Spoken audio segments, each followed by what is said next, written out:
माँ का उग्र रूप प्रत्यंगिरा रूप लेने की कथा इस प्रकार है। यह कथा सतयुग में भगवान के नरसिंह अवतार लेने तथा हिरण्यकश्यप के वध होने के बाद से जुड़ी हुई है। हालांकि विभिन्न पुराणों तथा शास्त्रों में इसका अलग अलग वर्णन किया गया है। सबसे प्राचीन मान्यता वह है जो स्वयं भगवान श्री कृष्ण ने कही थी, जिसके अनुसार भगवान नरसिंह हिरण्यकश्यप का वध करने के पश्चात प्रहलाद को उसका उत्तराधिकारी घोषित करके अंतर्ध्यान हो गए थे। अर्थात जब भगवान नरसिंह ने हिरण्यकश्यप का वध कर दिया तब उनका क्रोध प्रहलाद ने शांत कर दिया था। उसके पश्चात उन्होंने प्रहलाद का राज्याभिषेक किया तथा पुनः भगवान विष्णु में समा गए। किंतु शिव पुराण, स्कंद पुराण तथा कुछ अन्य धर्म शास्त्रों में इस घटना के बाद की कथा का वर्णन किया गया है। आज हम आपको उसी के बारे में बताएंगे तथा समझाएंगे कि आखिर क्यों माँ को अपना उग्र रूप प्रत्यंगिरा लेना पड़ा। शिव पुराण के अनुसार हिरण्यकश्यप का वध करने के पश्चात भी जब नरसिंह अवतार का क्रोध शांत नहीं हुआ था तथा वे इधर उधर विचरण करने लगे, तब उनके क्रोध को शांत करने के लिए भगवान शिव ने सरभ अवतार लिया। यह अवतार 2 गरुड़ पंख, शेर के पंजे, सिंह मुख, जटाएं तथा चंद्रमा लिए हुए था। यह नरसिंह अवतार से कहीं अधिक बड़ा था। तब सरभ अवतार ने नरसिंह भगवान को पंजों में जकड़ लिया तथा उसे चोंच मारकर घायल करने लगे। यह देखकर भगवान विष्णु के नरसिंह अवतार को और ज्यादा क्रोध आ गया। अपने ऊपर होते इस प्रहार को देखकर भगवान नरसिंह अवतार ने उससे भी भयानक तथा बड़ा रूप धारण कर लिया। यह अवतार गंडभेरुंड अवतार था जो 2 पक्षी के मुख वाला था।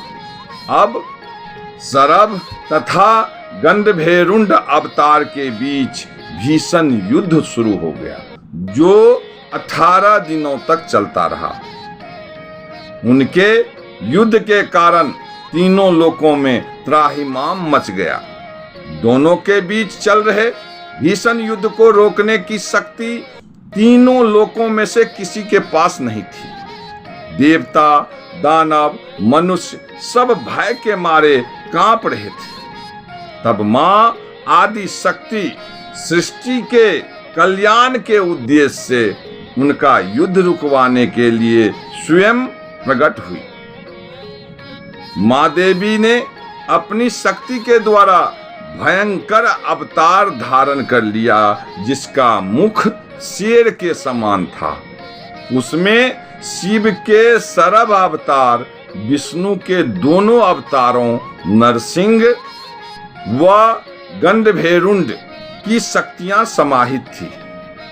यह रूप इतना विशाल था कि उसके समक्ष ब्रह्मांड में कोई भी रूप इतना शक्तिशाली नहीं था। भयंकर प्रत्यंगिरा रूप धारण करके माँ आदि शक्ति सरभ तथा गंडभेरुंड अवतार के पास गई तथा एक जोरदार चिंगार मारी।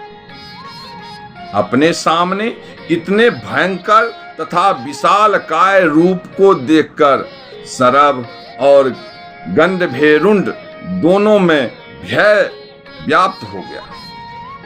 उन दोनों ने युद्ध रोक दिया तथा अपनी असली अवतार में वापस आ गए। इस प्रकार माँ आदि शक्ति ने भगवान शिव तथा भगवान विष्णु के बीच चल रहे भीषण युद्ध का अंत किया।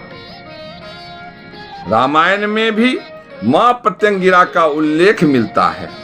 जब मेघनाद तथा लक्ष्मण का अंतिम युद्ध होने वाला था, तब वह मां निकुंभला का यज्ञ करने वाला था।